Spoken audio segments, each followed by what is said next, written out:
한사 불교대학 법회를 시작하겠습니다.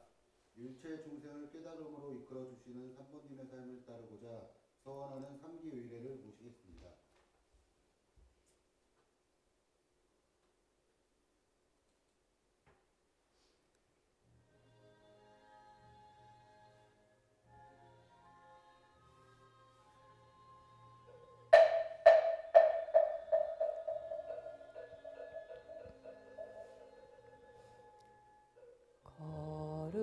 거룩한 부처님께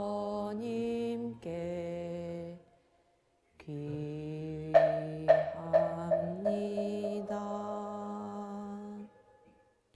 거룩한 가르침에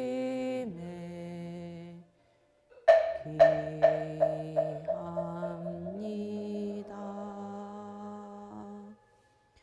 거룩한 스님들께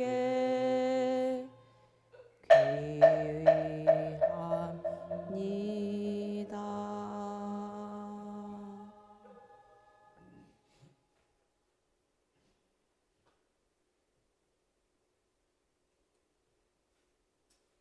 대승불교의 요체이며 600부 반야경을 260자로 축약한 반야신경을 마음에 새기면서 우리말로 봉독하겠습니다.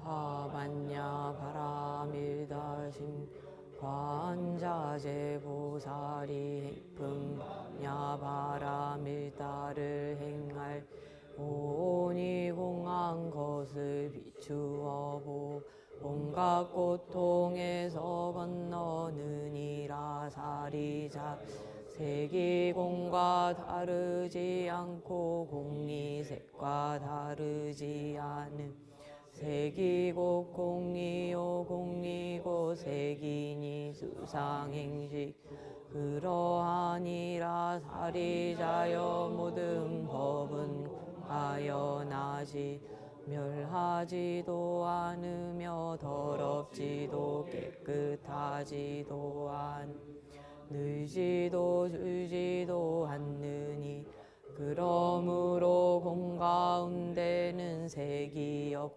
수상행식도 없으며 아니 비설신의도 색성향 미초법도 없음 눈의 경계도 음식의 경계까지도 무명도 무명이 다함까지도 없음 늙고 죽음도 늙고 죽음이 다함까지도 고진멸도도 없으며 지혜도 어둠도 없느니 얻을 것이 없는 까닭에 보살은 반야 바람이다. 의지함으로 마음에 걸림이 없으므로 두려움이 없어 뒤바뀐 헛된 생각을 멀리 완전한 열반에 들어가며 삼세의 모든 부처님 반야바라밀다를 의지함으로 제삼 깨달음을 얻느니라. 반야바라밀다는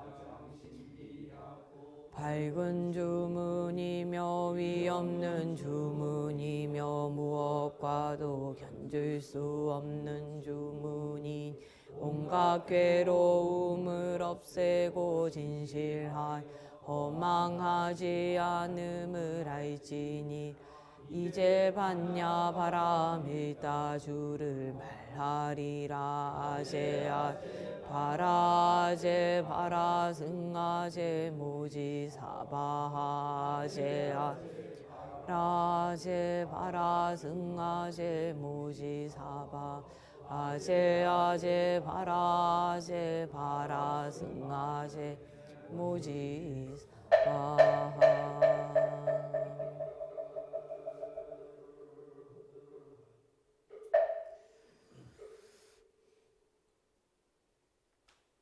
법을 설해 주시기를 간절한 마음으로 청하는 청법가로 법사 스님을 모시겠습니다.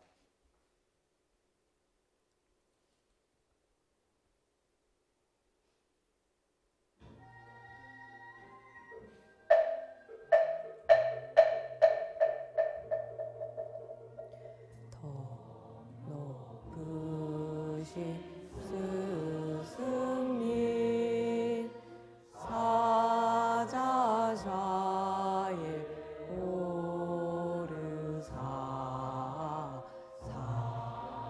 사자부를 앞서서 감노법을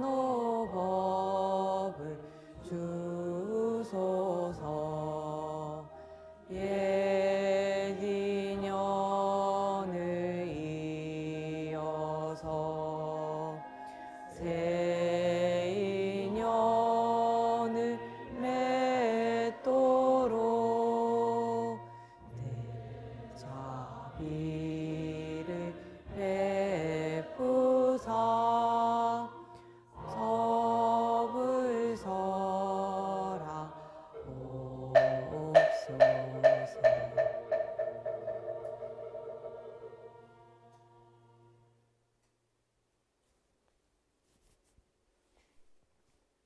법사 스님께 반배를 올리겠습니다.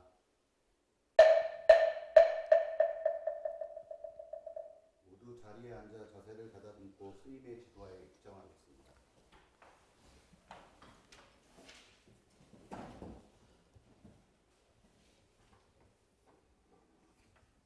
그래서 마이크를 쓰는 게 낫겠죠? 뭐 안 써도 상관은 없지만.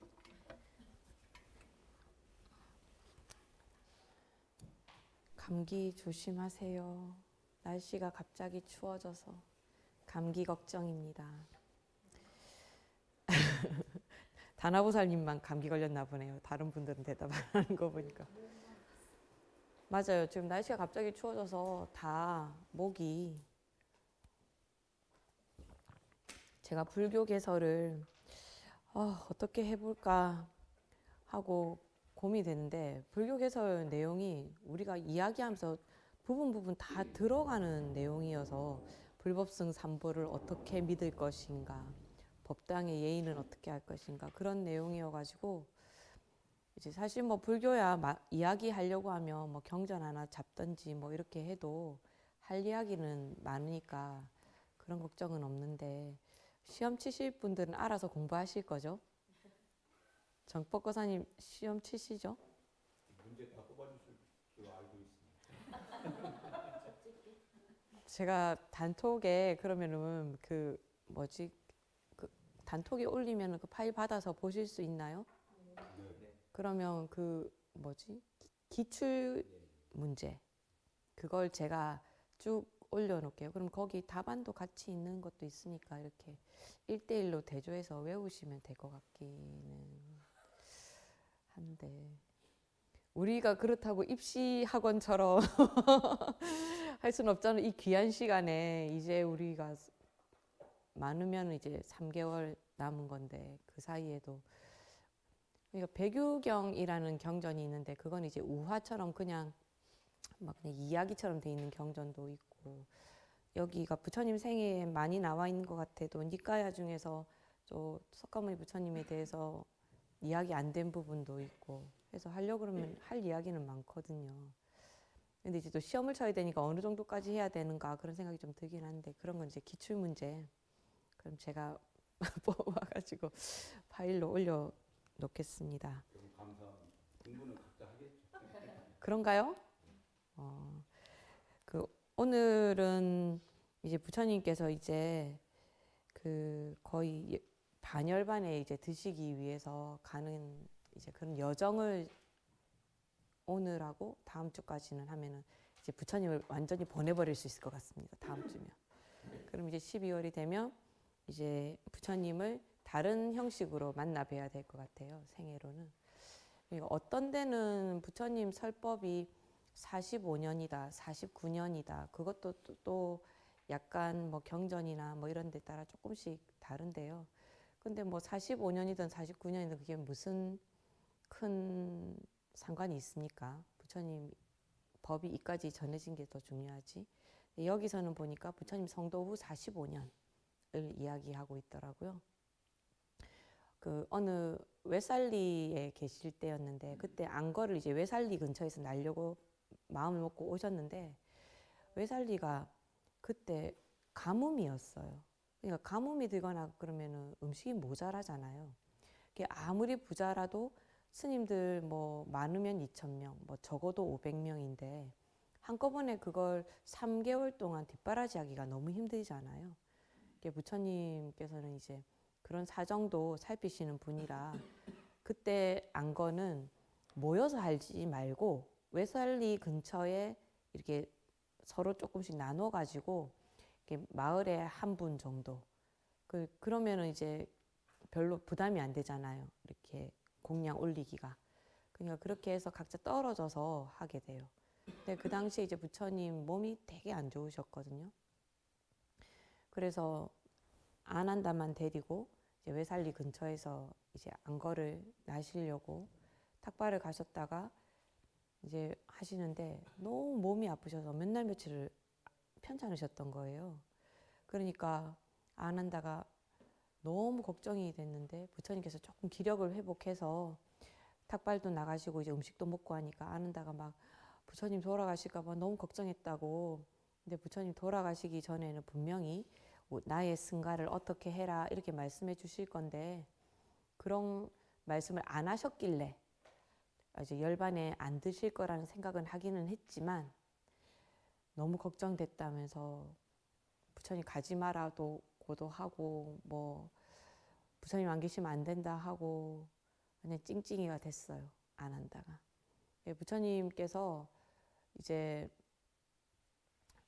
그 부처님 가시고 나면 안 한다가 막 찡찡대면서 부처님 가시면 우리가 어떻게 살아요? 어떻게 해요? 어떻게 해요? 자꾸 그러니까 이제 부처님께서 뭐라고 말씀하시냐면 이게 먼저인가 저게 먼저인가를 봐야 되겠네요. 그 부처님께서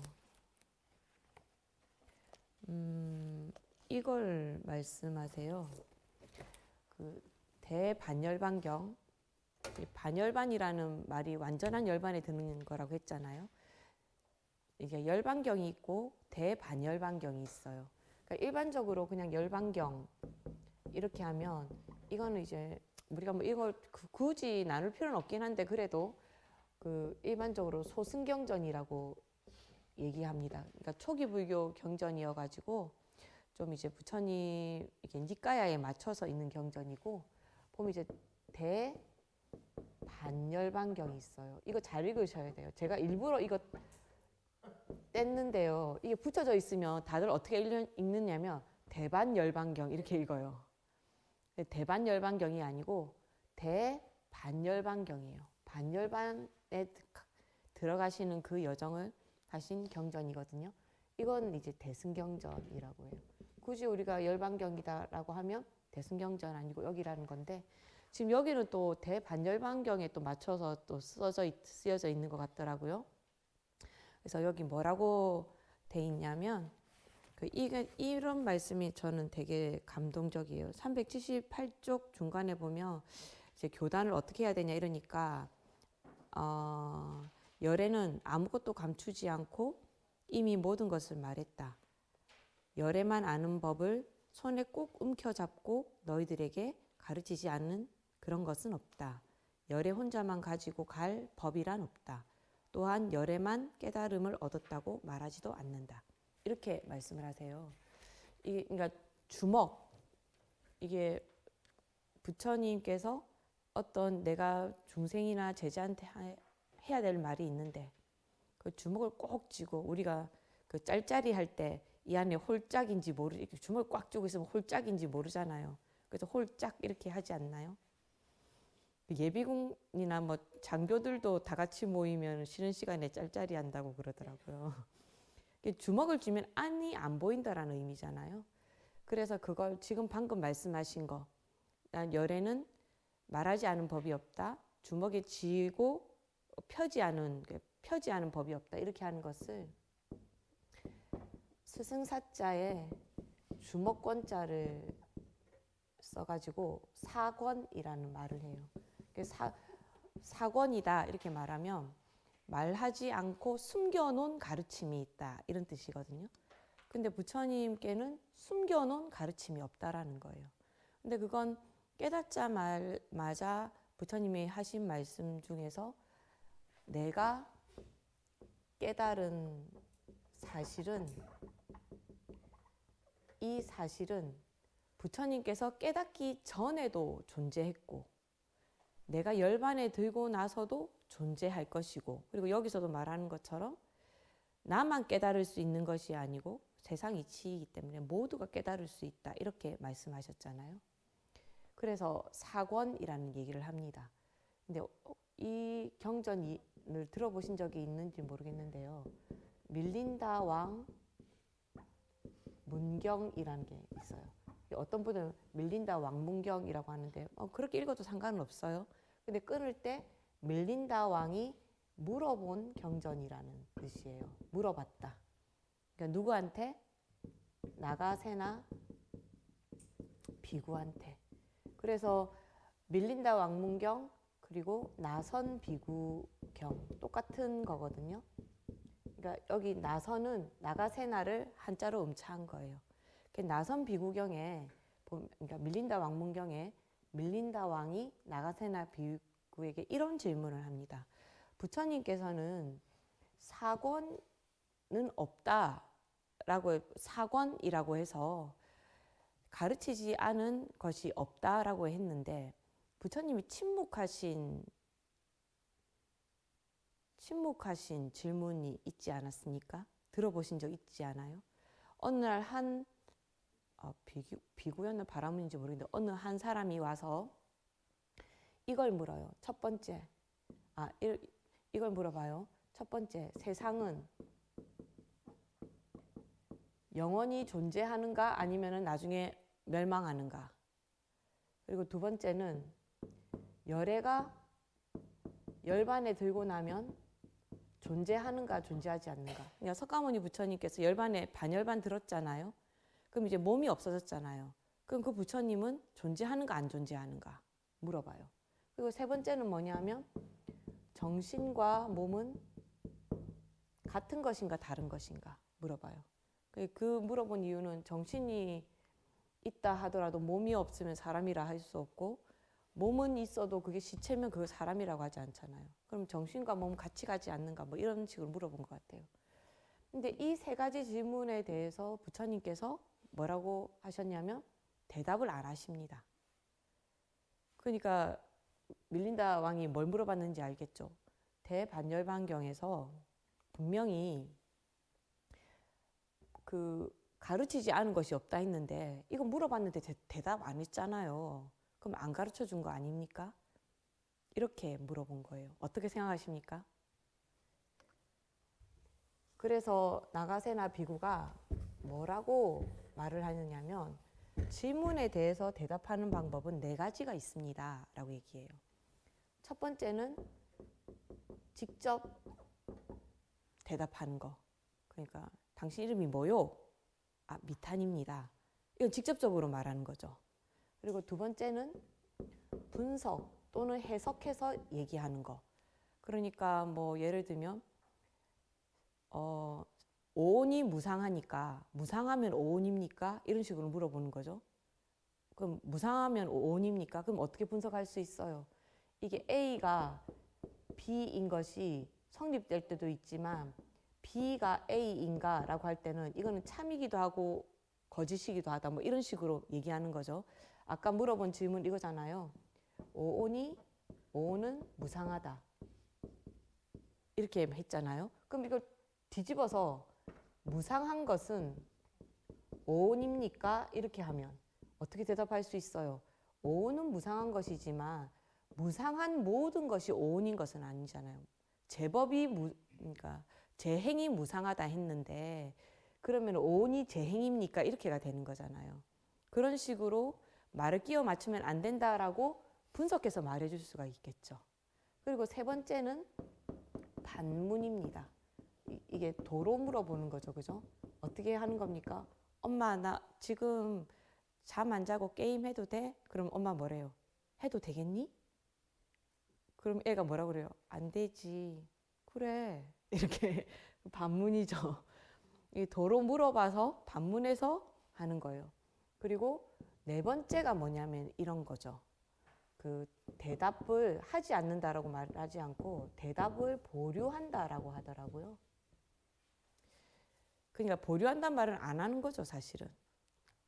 이 사람을 다시 만날 일이 없으면은 다시는 대답해 줄 일도 없잖아요.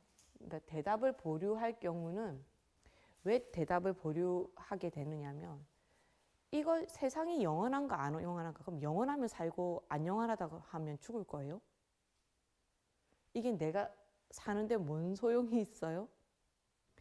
열애가 열반을 들고 나서 존재하건 안 하건 그럼 존재하면 부처님의 말을 믿고 존재하지 않으면 부처님 말을 안 믿을 겁니까? 말하자면 우리가 지금 이 불교를 배우고 와서 질문하는 부처님께 와서 질문하는 게 이유가 뭐예요? 부처님께 와서 질문하는 이유. 내가 지금 알고 싶은 것이지만 그 알고 싶은 것이 부처님이 알고 나의 의문을 해결해 줄 수 있는 걸 묻는 거잖아요. 근데 부처님은 중생에게 뭘 가르쳐 주시는 분입니까? 이 세상이 고통이다. 그죠? 사성제. 이 세상은 고통이다. 그러니까 내가 거기에서 헤어날 수 있는 방법을 내가 가르쳐 줄게 라고 했잖아요. 근데 이거는 고통에서 헤어날 수 있는 것과 관계가 있습니까? 없습니까?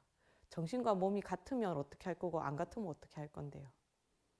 그러니까 부처님께서 대답을 보류하신 이유는 뭐냐면 이것은 해탈과 무관하기 때문에 이것을 알지 않고가 이 사람이 살아가는 데 있어서 아무런 영향을 미치지 않기 때문에 대답을 보류하시는 거예요.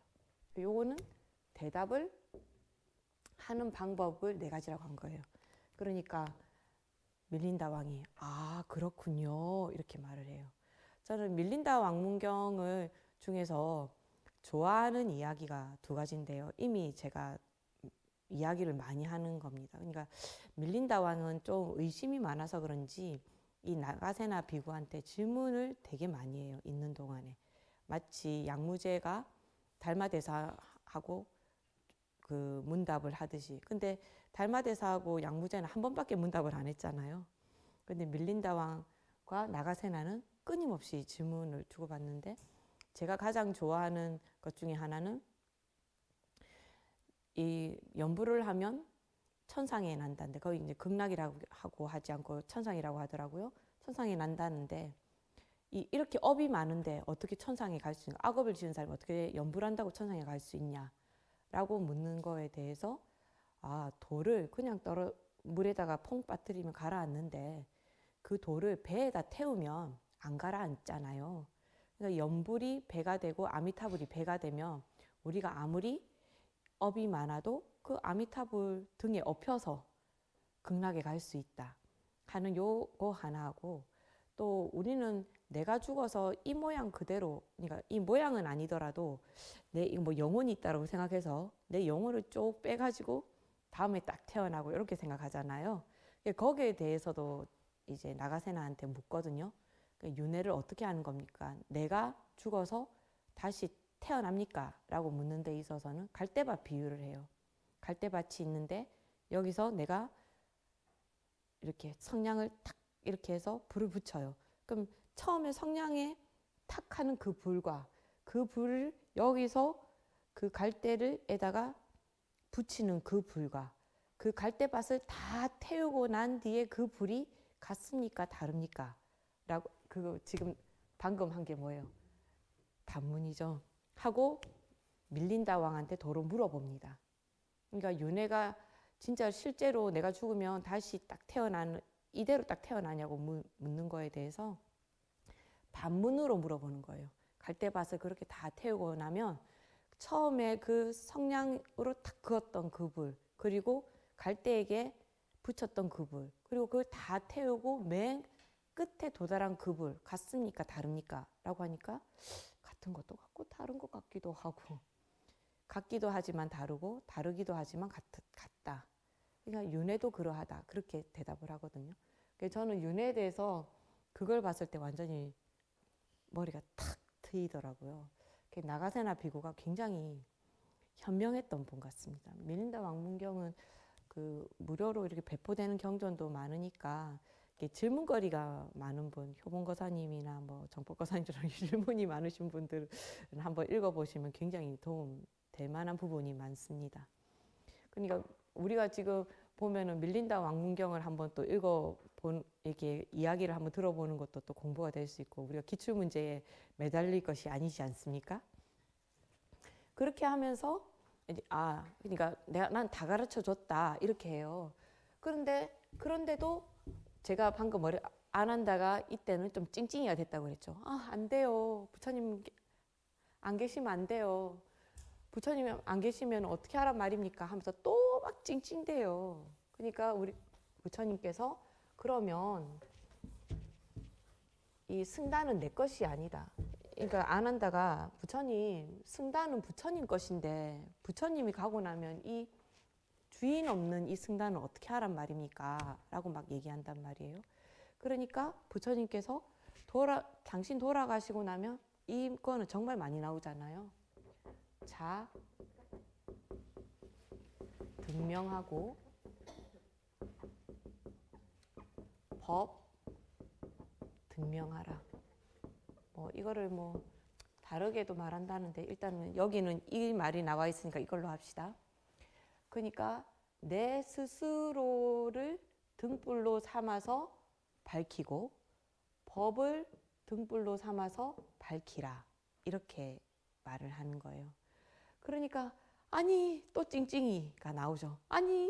나를 비추고 법을 비추는 게 도대체 뭔 말이에요, 부처님 하면서 또 막 질문을 하는 거예요. 도대체 무슨 말인지 모르겠다. 그냥 가지 마라. 막 이렇게 얘기해요. 이때 부처님께서 말씀하시는 게 뭐냐면 우리 배운 적 있는데 사념처 수행을 하라. 그것이 자등명하고 법등명하는 것이다. 이렇게 말해요. 자, 사념처 기억 혹시 나십니까? 들어본 것 같지 않아요? 들어본 것만 같으면 아주 잘하는 겁니다. 신, 수, 심, 법이에요.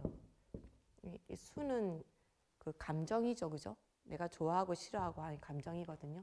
몸이고 감정이고 마음이고, 법은 이제 나르마라고 또 볼 수 있고, 또 아니면 대상으로서의 아르타, 객관화된 외부 세계라고도 할 수 있고 그럴 수 있는데요. 그럼 이 사념처 수행을 해야 된다 이렇게 말을 해요. 그럼 이걸 말하려고 그러면 또 초기 불교학자는 윗바사나 사마타 막 갖고 와서 막 이야기하는데 그건 좀 이해하기 좀 어려울 것 같고, 이제 뭘 하느냐면 관, 앞에는 다 관자가 들어가요. 실수할 뻔했다. 다행이다. 생각났어. 여기 앞에 다 관자 들어가요. 관시는 부정하다. 몸을 보는데 부정하다고 생각을 해라. 부정하다는 것을 관하라 이 말이에요. 우리 부정관, 제가 첫 시간부터 부정관은 얘기했었거든요. 누구 말에 의하면 전 실제로 그런지는 모르겠습니다만, 실제로 그 스리랑카 같은 데는 아주 미인이었던 사람의 젊었을 때 사진을 이렇게 놓고 그 옆에 이렇게 시체 있잖아요. 이렇게 늙어서 죽은 거, 그런 모습을 보여주면서 이렇게 젊고 아름다워도, 이거는 지난번에 했던 지난 시간에 부처님께서 아주 아리따운 기녀에게 이렇게 아름다움이나 젊음에 집착하지 마라 그 말씀하셨잖아요. 그런 걸 보여주는 거예요. 원래 부정관은 그 시체가 이렇게 그 인도에서는 돈이 뭐 태우기도 하고 숲에 버리기도 하고 이렇게 하는데 버리는 것도 많이 했어요. 그럼 이제 시체가 버려진 데 가서 그 시체의 구멍구멍마다 이렇게 진액이 흘러나오고 구더기가 생기고 썩고 이런 것들을 보면서 아, 내 몸이 정말로 이게 허망하구나. 나라고 할 것이 없구나. 그런 걸 관하라고 하거든요. 그래서 관시는 부정하다는 것을 관하고, 그리고 관수는 시고, 고통이라는 것을 이것은 고통이다라고 관하는 거예요. 이 감정이. 근데 감정에는 좋은 감정도 있고 나쁜 감정도 있잖아요. 근데 그 감정을 고통이라고 라는 것을 관하라 이 말이에요. 근데 이거는 그 파세나띠 왕 이야기할 때 나왔던 이야기인 것 같아요. 내가 지금은 너무 즐겁고 좋은 것이 뭐 그런 것 중에 하나가 뭐 저는 마약 마약 얘기하면 안 되나? 그 술 같은 거를 자주 얘기하는데 술 마셔서 기분이 아 좋다 이렇게 하지만 술 계속 마시다 보면 경화, 지방간 뭐 이런 거 생기지 않나요? 그러니까 나의 감정이 좋다고 막 한다 해도 그게 다시 고통으로 변할 수 있고 내가 또 지금 이 비 오는데 아까 송설아 보살님처럼 집에 갔는데 여등보살님이 데리고 와서 막 하는 그 고통 하지만 와서 들어보니까 너무 즐거워 라고 스님 이야기 듣고 하니까 너무 좋아 이렇게 하면 고통인 것 같지만 즐거움도 되고 그러니까 그것이 자꾸 바뀌면서 어떻게 됩니까? 나를 오히려 더 힘들게 만들죠. 그러니까 제가 얼마 전에 GD가 새로운 그걸 했다고 해서 GD 뮤직비디오를 봤거든요. 근데 GD는 춤을 출 때 보면 완전 신들린 것 같이 춤을 추더라고요. 그 사람들이 무대에 올라서 진짜 그걸 뭐 무대 자체가 완전 나를 엄청 기분을 격양시켰다가 갑자기 무대가 다 끝나고 고요해졌을 때 굉장한 그 회의를 세상 정말 왜 이렇지라는 어떤 그 슬픔이나 이런 게 막 밀려온다고 하더라고요. 나를 기쁘게 했던 것이 뒤에 나를 다시 고통스럽게 만들죠. 그런 것 때문에 제가 술이라고 하니까 갑자기 생각이 났는데요. 이 술이라는 게 우리 가만히 있다 보면 아유 심심한데 술이나 한잔 할까? 심심한데 왜 술을 한잔 합니까? 갑자기 술 생각이 나잖아요. 그래서 그 다음으로 가서 그러면은 집에 잘 자고 있는 친구 깨워가지고 야 술 한잔 하자. 그래서 편의점에 만나서 술 한잔 하고 그렇게 하다가 부부 싸움하고 막 그렇게 되잖아요. 제가 왜 이 말을 하느냐면 제가 업 얘기를 하려고 그래요. 이 업이라는 것은 습관이 업이거든요. 전생 습관이 이까지 지금 생을 바꿔서도 오는 거예요. 어떤 사람들은 제 신도님들 중에 보면 술을 마시면 그 사람은 기분이 나빠진대요. 그래서 술을 안 먹는데요. 그럼 그 사람 뭡니까? 전생에 술을 별로 안 마셨다라는 거죠. 그러니까 이 사람은 지금 와서 심심하니까 갑자기 술을 먹는 사람들은 전생에도 그렇고 이 생에도 그렇고 술 마시는 게 즐겁고 좋아서 계속 술을 마시게 되는 거잖아요. 그러니까 제가 왜 이 말을 하냐면 지난번에 업장소멸에 대한 얘기를 했잖아요. 그죠? 근데 이 업장소멸을 하려고 그러면 내가 술을 계속 마시는 것이 전생에도 술을 마셨고 지금 이 생에도 내가 술을 마시고 있어요. 근데 이게 습관이 돼버렸어. 그러면 나는 다음 생에, 내 생에, 이 내자는 이 레자 쓰는 거예요. 내 생에, 다음 생에 술을 마실 가능성이 몇 프로? 거의 100%라고 하면 안 되겠고 90%가 넘겠죠? 그럼 업장소멸을 하려면 어떻게 해야 되는가? 내 다음 생에는 술을 안 마시겠다. 이렇게 되면 술을 끊어야 돼. 이 비유가 좀 와닿을 것 같은 느낌이 들어서요. 제 주위에도 제 주위는 아닐 수도 있는데 제 주위의 남편들이 제 주위의 남편들이 술 때문에 얼마 전에 술 때문에 걱정하는 부인들이 너무 많아서 왜 술이 좋을까 생각했더니 이 술이 전생부터 계속 참 지우 거사님도 아킬레스건 때문에 술 끊었다가 다시 술 돌아가잖아요.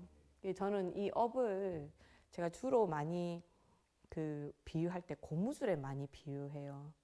그러니까 내가 그냥 살 때는 이것이 그냥 어떤지 모르고 있다가 절에 오거나 이제 미탄 스님한테 물 만나면 이제 잔소리를 들으면서 안 해야 되겠다 그러면서 고무줄을 쭉 당겨서 내가 이 긴장감을 유지해야지라고 했다가 이제 차 타고 집에 딱 가자마자 가방을 탁 내려놓고 아이고 춥다 이러면서 이불 속에 쏙 들어가서는 이 고무줄을 탁 놔버려. 그럼 어떻게 됩니까? 느렸던 고무줄이 도로 뚫어들어. 그렇게 하면 업장 소멸이 안 되는 겁니다. 그래서 저는 과연 업장 소멸이 가능할까 이런 생각이 들거든요. 그래서 뭐 업장 소멸한다고 기도도 하고 막 이렇게 하잖아요. 근데 그거는 아마 그걸 업장 소멸이라고 말할 때는 어떤 의미냐면 내가 업이 있다라는 것을 알아야 업을 소멸해야 되겠다라는 생각도 하겠죠. 완전한 업장 소멸은 말하자면 해탈이 되는 거잖아요. 그러니까 부처되기가 얼마나 힘듭니까? 그러니까 우리는 술이라는 이 한 개의 업장도 소멸하기가 힘들어요. 지우과사님은 그죠? 이 한 개도 어려운데 이 업장이라고 말하는 것 중에 이 업장을 얼마나 많은 것을 포함하고 있습니까?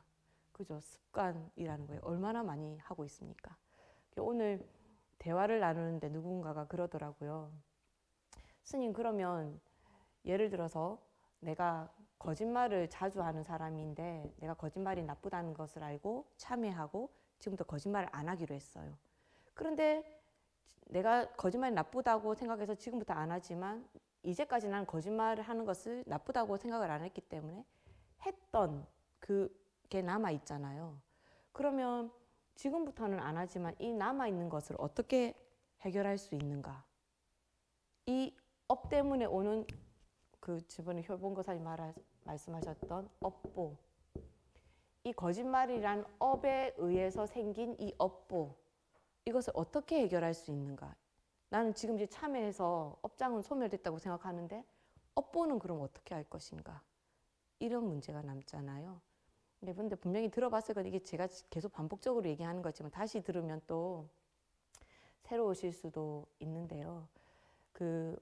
이게 업이다 이런 것은 인이라고 말할 수 있지 않아요. 씨앗이잖아요. 나는 벌써 씨앗을 심어놨어. 그럼 업보라는 과가 나와요. 근데 우리가 과가 나올 때 씨를 심을 때 연꽃이 추울 때 피는 거 봤습니까? 추울 때 연꽃이 피나요? 그 온실에나 갖다 놔야지 피지 무조건 연꽃은 따뜻해야 핀단 말이에요. 내가 거짓말을 했고 지금부터 안 한다 치고 근데 내가 지금 10개의 거짓말 한 게 있어. 이 업보가 과가 되기 위해서는 연이라는 것을 만나야 돼요. 그죠? 환경이 갖추어져야 되잖아요. 조건. 그런데 우리가 거짓말을 안 하고 조심하고 이렇게 하다 보면은 이 거짓말에 대한 과보가 올 수 있는 조건이 안 갖춰질 수도 있는 거예요. 갖춰질 수도 있지만. 그럼 어떻게 돼? 우리가 공덕을 쌓는다. 항상 하는 말로 우리는 맨 마지막에는 선업도 쌓지 말고 악업도 쌓지 마란 말을 해요. 그런데 내가 해야 된다면 뭘 해야 됩니까? 선업을 지어야 되잖아요. 왜 선업을 짓느냐? 그것은 이 연과 관계가 있는 거예요. 그러니까 한번 생각해 봅시다. 아윤정 보살님 지금 어머니 편찮으시니까 어머니 병원에 입원을 시켜야 돼요. 그런데 이건 무슨 인이 있어서 병이 왔겠죠, 그죠? 병이 왔는데 만약에 그 병이 온 건 어쩔 수 없다 치더라도 이 내 업보가 내 과보가 내가 지금 내가 주식했는데 그게 쫙 내려가서 내가 여윳돈도 없어. 게다가 갑자기 내가 실직을 해서 월급도 안 나오네. 근데 내가 보험도 안 들어놨어. 근데 엄마가 아파. 그럼 이거 완전 이게 재앙 아닙니까? 근데 엄마가 아파요. 그래서 병원에 가야 돼. 근데 나는 이미 보험도 빵빵하게 들어놨어. 나는 퇴직했는데 내가 이제까지 열심히 일했기 때문에 퇴직금이 엄청 많아. 그리고 남편도 부자야. 그럼 이 병원에 대해서 같은 병이 왔지만 환경이 어때요?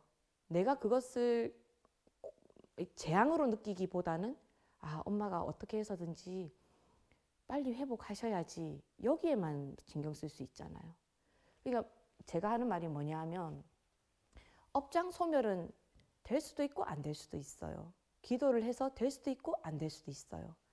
그런데 아, 이것은 나쁘니까 하지 말자라는 것을 얘기하고 안 하기 시작하고 선업을 짓기 시작하면 내가 심어놨던 내가 과거의 업이 과로 나타날 연이 달라지는 거예요. 언제 나타날 것인가 그것이. 그러니까 우리가 항상 힘들 때 꼭 힘든 일이 닥친다 이렇게 말하잖아요. 근데 그렇게 안 하면 되잖아요. 내가 너무 좋을 때 힘든 게 오면 그게 힘든 거라고 느껴지겠습니까? 내가 체력도 너무 좋아. 그리고 주위에 좋은 사람들만 있어. 그런데 내가 등산을 가야 돼. 그러면 즐겁게 갈 수 있겠죠. 근데 오늘 할 일이 너무 많아. 그리고 내가 지금 오늘 너무 몸도 지쳐 죽겠어. 근데 등산을 갈래 약속을 해놨는데 이거 안 가면 안 되는 상황이야. 그럼 등산을 즐겁게 갈 수 있어요? 등산을 간다라는 건 똑같은데, 가야 된다라는 건 똑같은데 상황이 어떠냐에 따라서 내가 받아들이는 게 다르잖아요. 즐겁기도 하고 고통스럽기도 하고.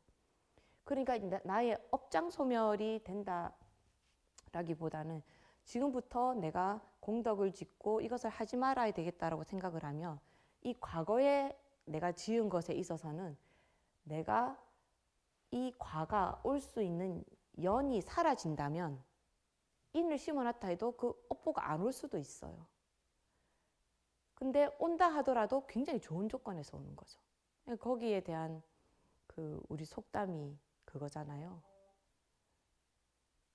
재수 없는 놈은 뒤로 넘어져도 코가 깨지고 재수 있는 놈은 떨어져도 떡 맺히는데 떡구덩이에 넘어진다 그런 말 있잖아요.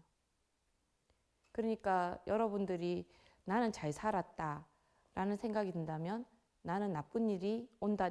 과보는 반드시 올 거니까요. 과보가 온다 하더라도 내가 힘들지 않게 과보가 오는 거예요. 그러니까 업장 소멸이 돼야 된다라는데 저는 너무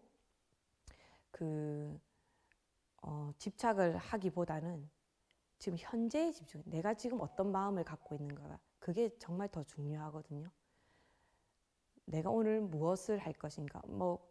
오늘 하루 동안에 내 미래에 어떻게 살 거야. 이런 거를 좀 구성해놨다고 친다면 그 일들을 내가 오늘 어떻게 하느냐가 중요한 거거든요.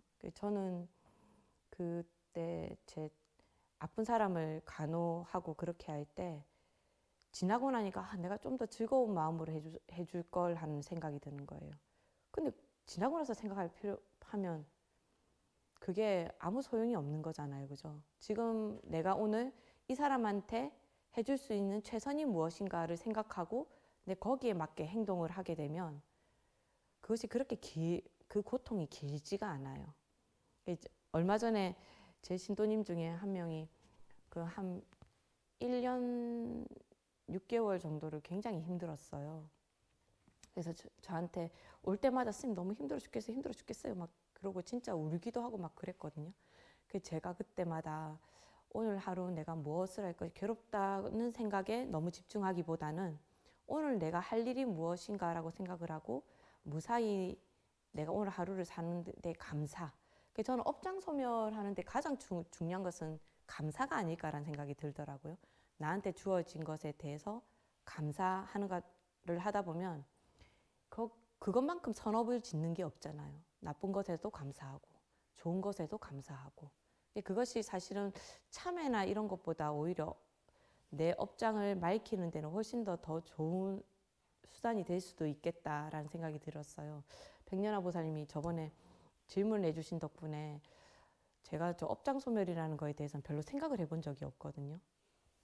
저는 좀 정말 될까라는 생각을 좀 갖고 있어서 저는 업장 소멸하려면 극락을 가는 거 외에는 없다고 생각하는 편이어가지고.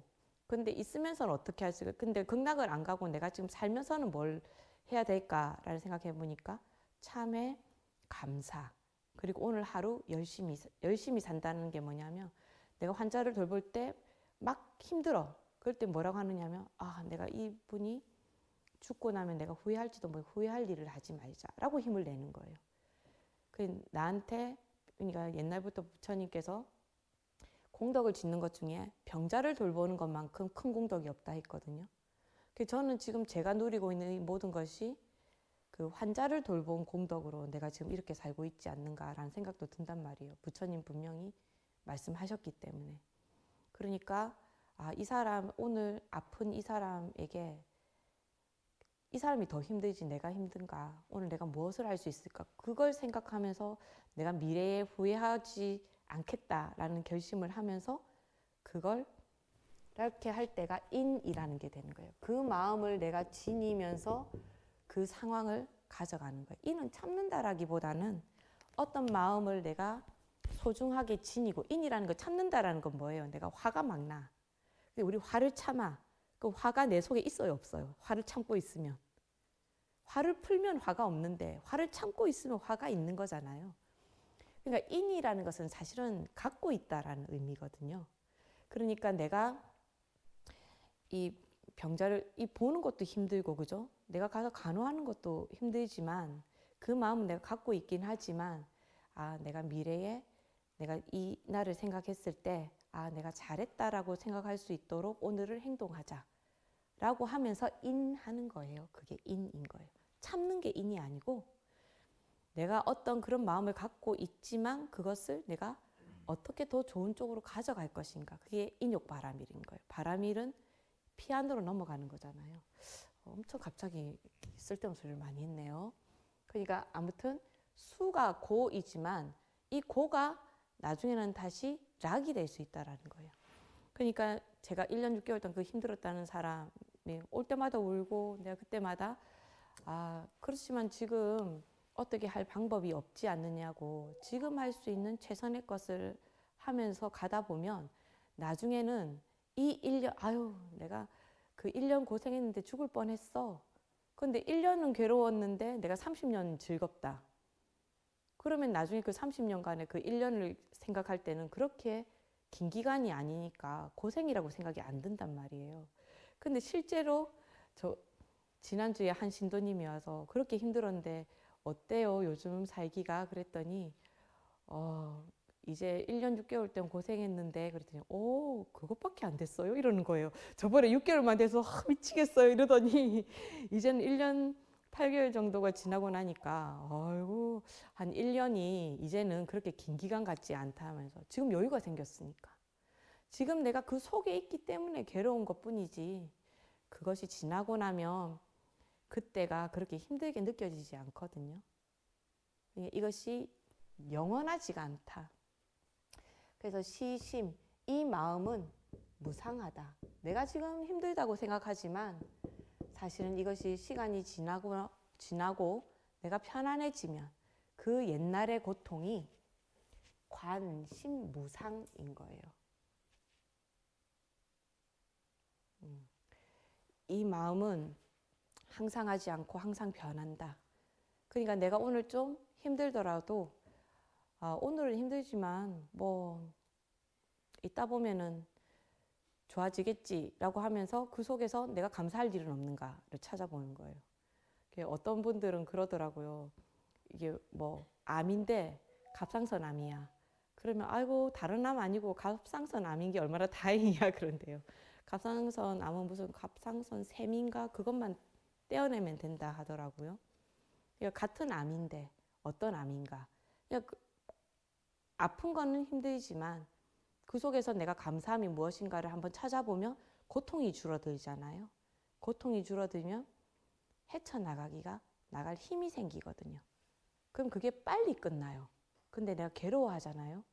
누군가가 나의 괴로움을 즐거워하는 어떤 존재라든가 어떤 상황이 있다면 내가 괴로워하는 것을 더 즐거워하면서 괴로움이 더 길어지기를 바라는 사람이 생기는 거죠. 그냥 내가 괴로워하면 안 돼요. 내가 안 괴로워해서 꼴보기 싫게 만들어야 돼. 저거는 저런데도 괴로워하지도 않네. 에이 재미없다 이렇게가 돼야 되는 거예요. 그럼 빨리 끝나요. 그러면 관법. 법은 무엇이다? 나라고 할 것이 없다. 그죠? 이게 사념처 수행을 하는 방법입니다. 그러니까 우리는 때로 자동차를 내 몸과 같이 한 사람 있지 않아요? 차가 끊겼어. 그럼 갑자기 기분이 나빠가지고 와가지고 막 밥도 안 먹고 몰라! 뭐 묻는데도 묻지 마! 말하지 마! 건드리지 마! 차가 나라고 생각하는 거 아닙니까? 차가 끊겼어. 어떻게 생각해야 됩니까? 아이고 차 사고 안 나고 그냥 끊겼으니까 뭐 요거 조금 세차하면 좀 엷어지겠지 이렇게 생각하면 얼마나 좋아요. 그죠? 그러면 아무 문제가 없는데 이 법이라는 것은 대상, 내가 인식하는 대상이 될 수도 있고 뭐 내가 겪고 있는 모든 일, 이 법이라는 것은 너무나 많은 거기 때문에 근데 아마 이것은 객관화된 대상을 이야기할 가능성이 좀 있죠. 그죠? 그러니까 객관화된 내가 육군으로 인식하는 그 모든 것 또는 뭐 아니면 이 오온이라는 법, 다르마, 그 색수상 행식 중에서 지금 말했던 뭐 신수, 심 이 모든 것이 나라고 할 것이 없다라고 생각하면 덜 괴로울 수 있는 거죠. 그래서 자등명하고 법등명하는 방법이 뭐다? 대반열반경에서는 신수심법을 수행하는 것이 자등명, 법등명을 수행하는 것이다. 이렇게 말했다는 겁니다. 이게 사념처가 조금 쉽게 느껴지시나요? 이제 사념처 하면 신수, 심법 이렇게 말할 수 있겠어요? 거기에 대한 이제 수행 방법은 관신하되 그것이 부정한 것을 알고 관수하되 이것이 고통임을 알고 관심하되 마음이 무상한 것을 알고 관법하되 거기에 나가 없다라는 것을 알아라. 그것이 내가 아님을 알아라. 이렇게가 되는 겁니다. 이렇게 뭐 쭉 얘기하고 나니까 그 다음 것이 어떻게 그 설명 다 했고요.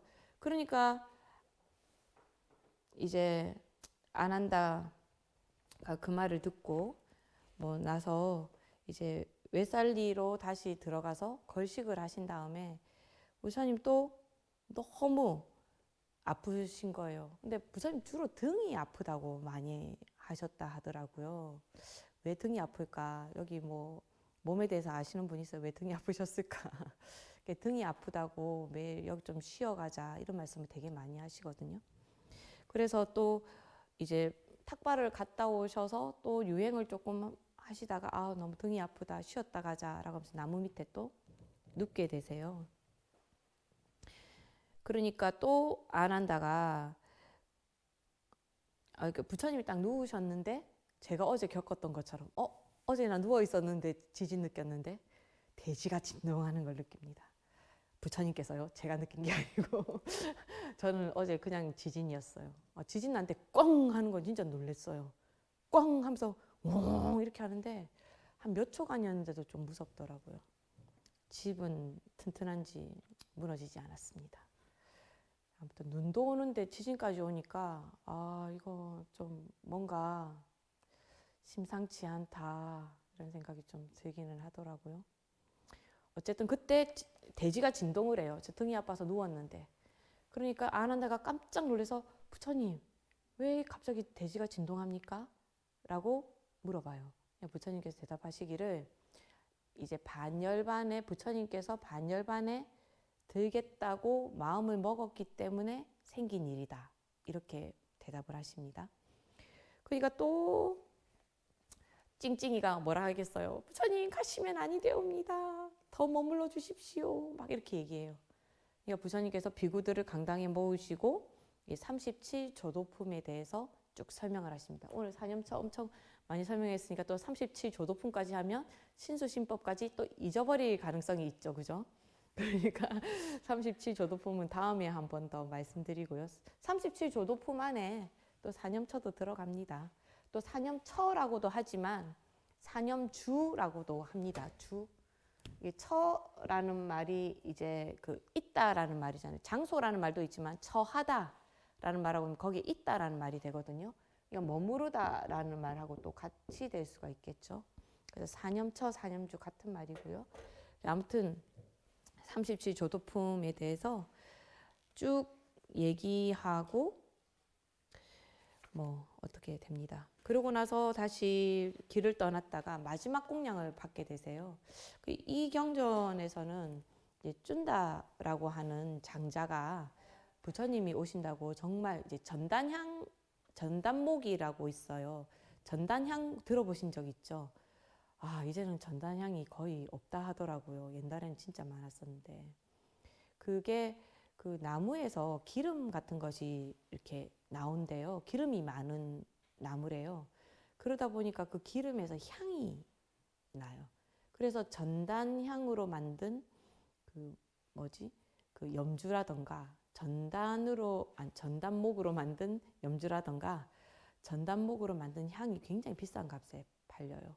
근데 이 전단목에서 그 생겨난 버섯이라 하면서, 근데 어느 경전에는 버섯이다, 돼지고기다, 돼지 기름이다, 뭐 여러 가지가 있는데 중요한 것은 아까 그것처럼 열애가 죽고 나서 존재하느냐 안 존재하느냐, 그 중요한 게 아니죠. 중요한 건 뭡니까? 쭌다가 준 공양을 드시고 부처님께서 아파서 그것 때문에 열반하셨다라는 게 중요하죠. 그죠? 그래서 부처님께서 이제 쭌다가 올리는 공양을 딱 보시더니 부처님 직감하신 거예요. 저거 먹으면 아플 것 같은데? 그러니까 나한테만 주고 나머지 이 음식은 절대로 다른 비구들한테 주지 말라. 땅에 묻어라. 라고 말씀하시고 당신은 그 음식을 드시는 거예요. 그래서 조금 드시고 조금 가다가 갑자기 열이 엄청나게 많이 나면서 몸이 굉장히 아프시게 된 거예요. 그래서 망고나무 숲에서 다시 또 드러눕게 되시는 거죠. 근데 부처님께서는 혹시 쭌다가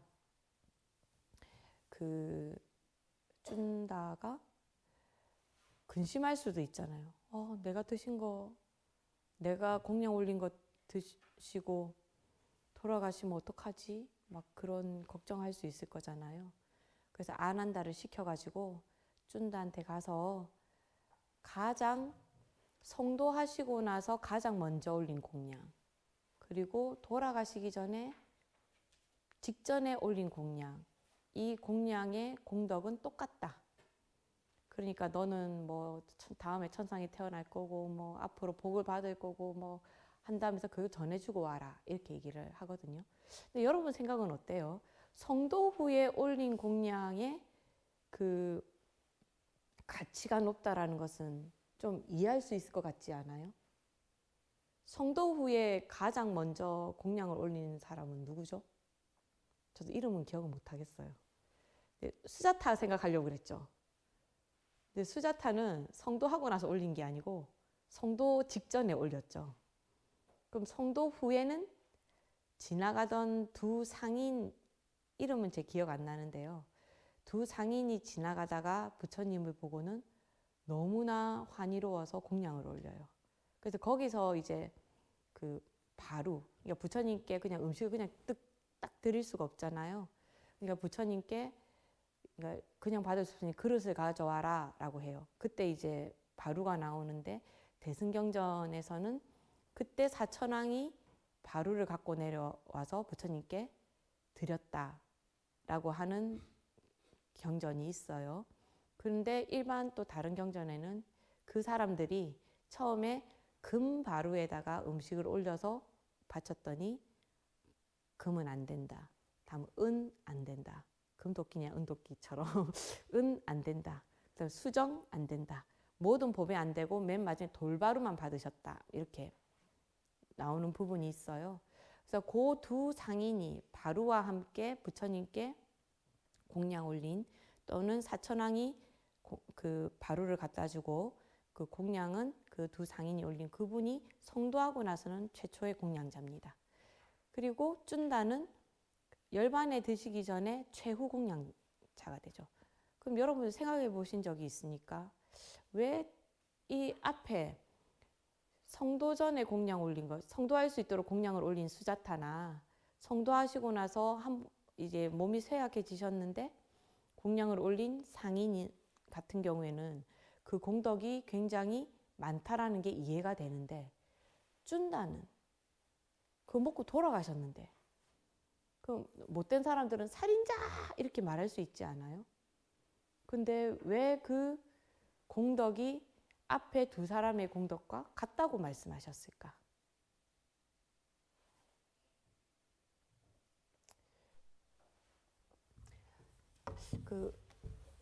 그 개념을 여기다가 쓸 수 있는지는 모르겠습니다. 근데 우리가 하는 말로 필요악이라던가 또는 역행보살이라는 말 혹시 들어보신 적 있으세요? 역자는 이렇게 거스르다 역 쓰고, 그러니까 선이 아닌, 우리는 선으로 가야 되는데 보살은 보살인데 우리는 보통을 보면 선행보살, 그죠? 중생한테 좋은 것을 주는 분들이 보살이니까 선행일 것 같잖아요. 근데 도로 그것이 아니고 그 사람을 괴롭히는 쪽으로 역해서 거꾸로 행하는 보살이 있다라고 얘기를 하는 거거든요. 근데 역행보살이 반드시 나쁠까요?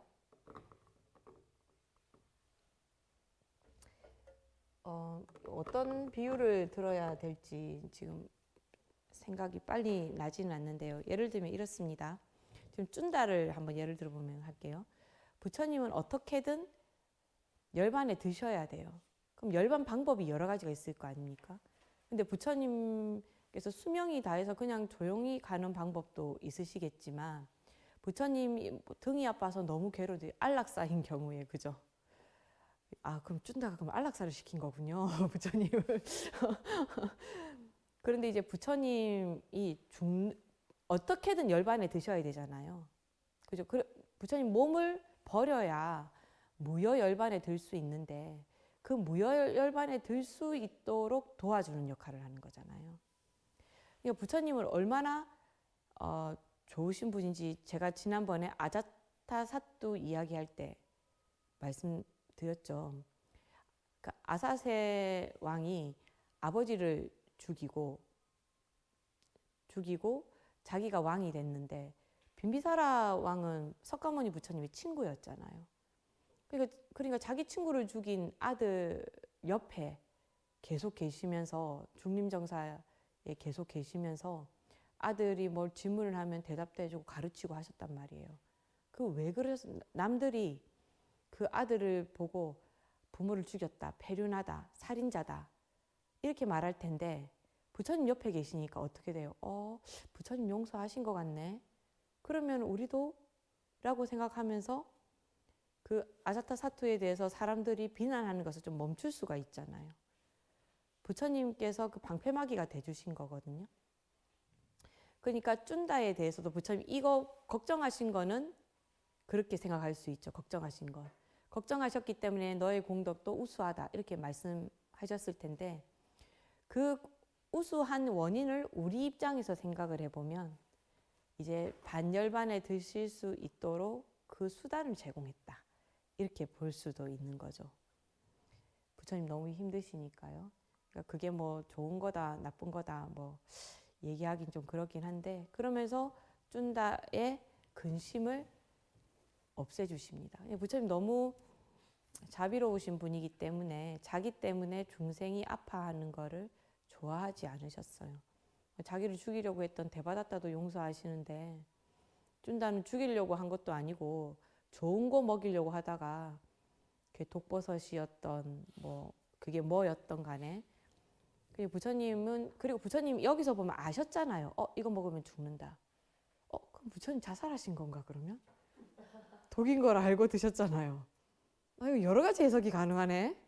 어쨌든 부처님 어차피 가실 건데 쭌다가 공덕을 짓도록 또 도와주신 것일 수도 있잖아요. 모든 것은 부처님 자비 속에서, 부처님의 그 일 속에서 일어난 거잖아요. 우리가 역행보살이라고 할 때 이 역행보살은 어떤 때 잘 쓰냐 하면 예를 들면 뭐 누가 내 돈을 갖고 가서 안 갚았어. 그래서 요즘 그런 얘기를 많이 하더라고요. 우리 신도님들이 나이가 드니까 돈을 더 많이 벌 생각은 못하고 소비를 줄여야 된다는 생각을 한대요. 그래서 그 말을 하더라고요. 돈이 없는 게 나쁜 게 아니고 절약하는 방법을 가르쳐 준다고. 그러니까 그러니까 없게 만든 사람이 있다면 그 사람은 내가 절약하는 방법을 알게 몸소 체험하게 해주는 그 빚쟁이가 역행보살이 되는 거예요. 그래서 갚아야 되겠죠, 그죠? 그 갚아야. 저는 역행보살하고 같이 살고 있습니다. 아 진짜요? 항상 수행을 하게 만들어. 아 내, 예. 내 마음을 이렇게 되돌려보게 만들어. 예, 진짜 보살이시네요. 매일 예경하시면서 감사합니다 하다 보면 맞아요. 나를 인욕보살로 만들어 주잖아요. 나의 역행보살은 나를 인욕보살로 만들어 준다. 아 그래요? 아 여기는 보살이랑 같이 살면서 인욕보살 되신 분들이 많네요. 이거 환희롭다 해야 됩니까? 좋은 걸로 합시다 그러면. 예, 맞아요. 역행보살은 나쁘기만 한 건 아니에요. 제가 가끔씩 우리 은사 스님 나쁘게 말하는 것 같지만 나쁜 거는 아니고요. 만약에 저희 은사 스님이 너무 좋은 분이셨으면 저는 여러분 앞에 안 서 있습니다. 저는 은사 스님이랑 사는 게 너무 좋아서 살림하고 기도하고 이렇게 살았을 거예요. 뭐 학교 가고 가르치고 이런 생각도 못 했을 거예요. 근데 은사 스님께서 저를 그렇게 안 했기 때문에 나를 너무 예뻐해 주시긴 했는데 뭐라고 말해야지?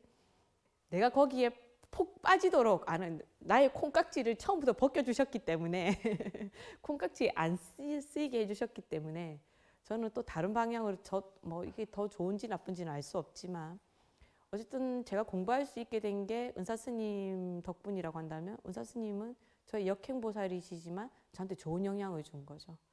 그러니까 역행보살이 괴롭게는 해도 나쁜 것만 아니다. 예, 쭌다도 그런 면에서 부처님께 뭐 그렇게 생각할 수 있는지는 잘 모르겠습니다. 하지만 부처님께서는 그렇게 받아들이신 것 같아요. 알면서도 받아들이셨으니까요. 아, 오늘 또 이렇게 정법보사님께서 고백을 해주셨네요. 예, 제가 그 역행보살이 언젠가는 순행보살이 되실 수도 있도록 제가 함께 기도해드리겠습니다. 역행을 하다 보면 어느 순간 이렇게 계속 역행을 하다 보면 돌다 보면 순행이 되지 않습니까? 그죠? 반시계 방향으로 가는 것 같지만 하다 보면 고장난 시계도 하루에 한 번은 맞는다 하잖아요. 한 번은 순행이 될 수 있는 기회가 있을 겁니다. 그리고 뭐 그렇게 쭌다를 하신 다음에 부처님께서 또 이제 안 한다가 쭌다를 위로하고 나서 이 빠와를 떠나서 다시 길을 나서요. 그래서 부처님께서 또 몸이 너무 아프신 거예요.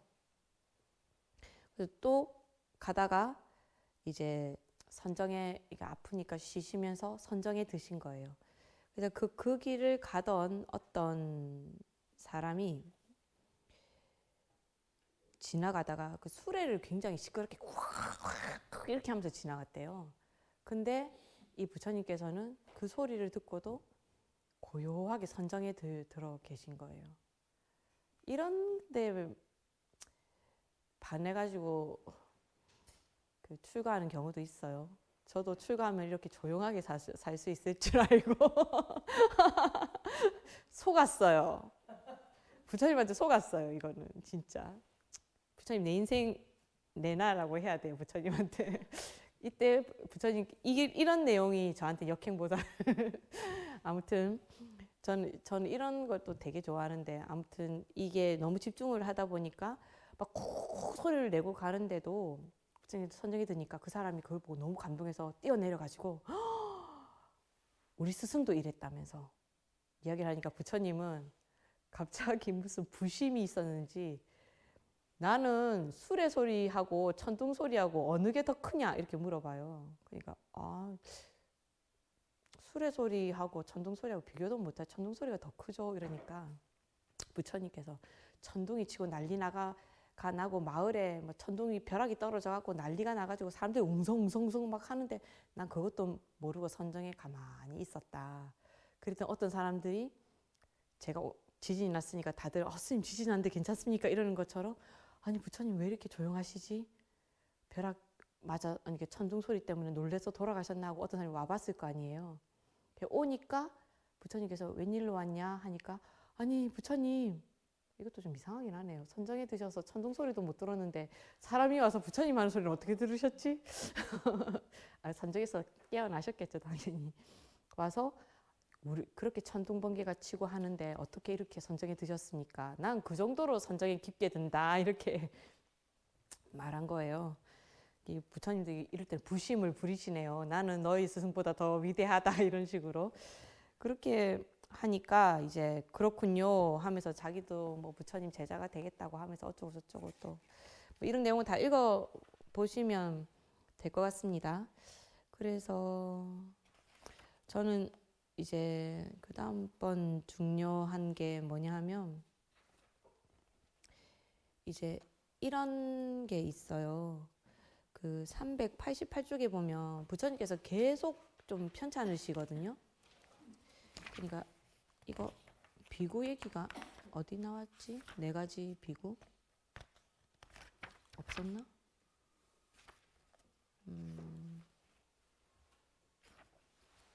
비구 얘기가 있었는데 아무튼 이거 먼저 할게요. 그러면은 제가 눈에 이게 먼저 띄었으니까요. 어떤 비구가 이 쭌다카 장로한테 이게 쭌다 아니에요. 아까 그 공양올린 쭌다 아니고 쭌다카 장로한테 물어봐요. 부처님께서는 하늘 위 하늘 아래 가장 존귀한 분인데 왜 하늘나라 약으로 병을 치료하지 않고 이렇게 돌아가시려고 하느냐 이렇게 물어보는 거예요. 그러니까 이게 부처님께 여쭤본 거예요. 근데 부처님 이 답이 너무 감동이에요. 집은 오래되면 허물어지지만 땅은 변함없이 평온하단다.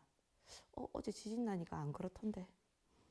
나의 마음은 땅과 같아 평온하지만 내 몸은 헌집과 같구나.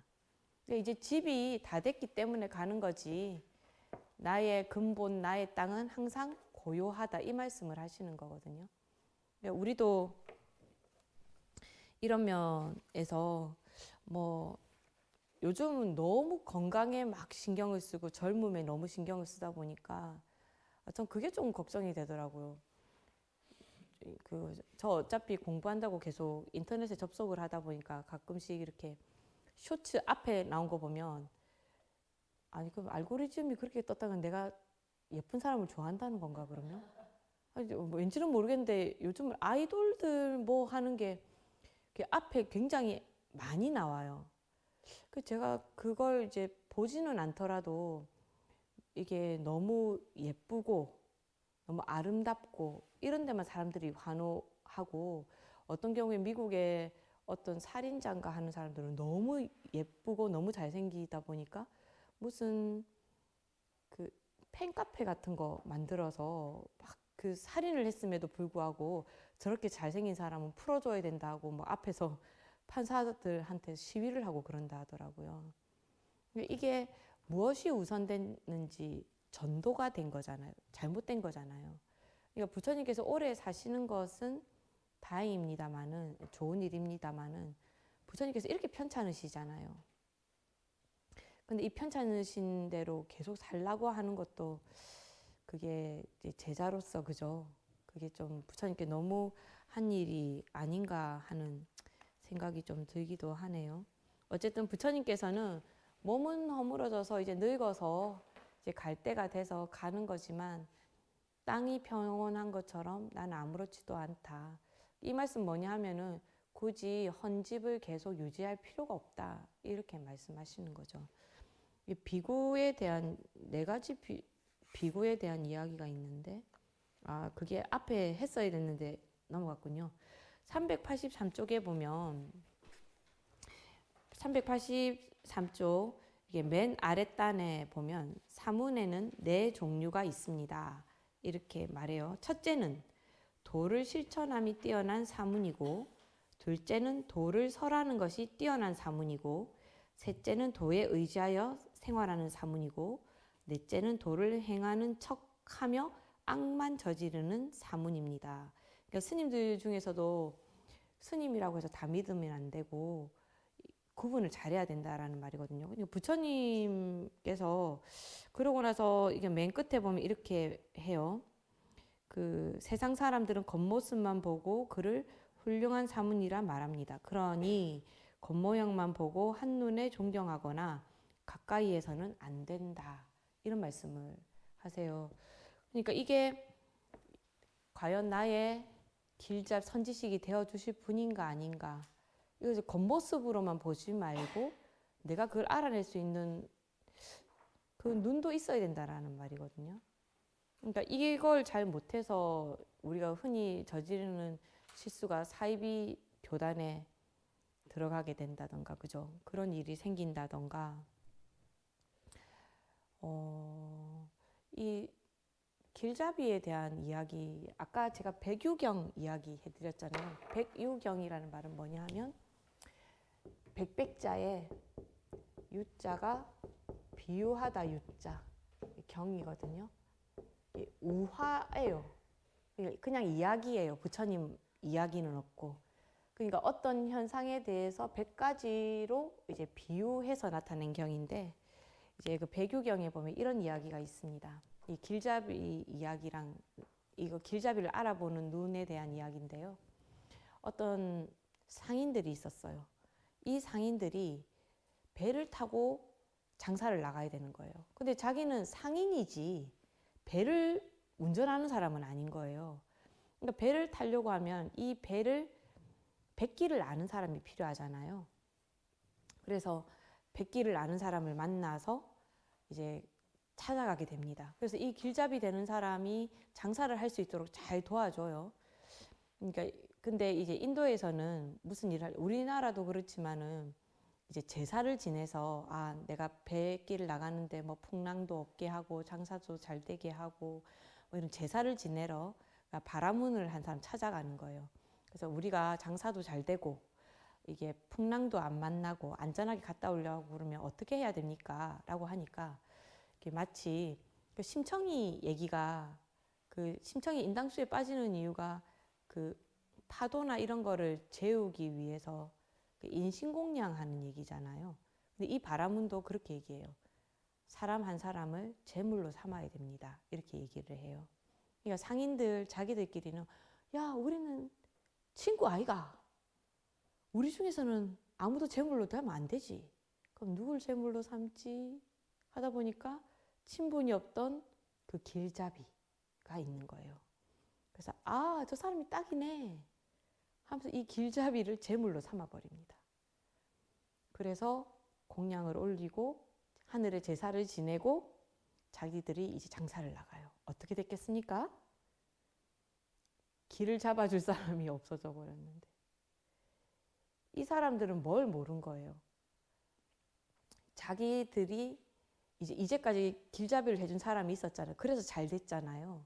그러니까 자기가 잘할 수 있다고 생각을 하고 이 길잡이 덕분에 잘 됐다라는 걸 모른 거죠. 그러니까 그냥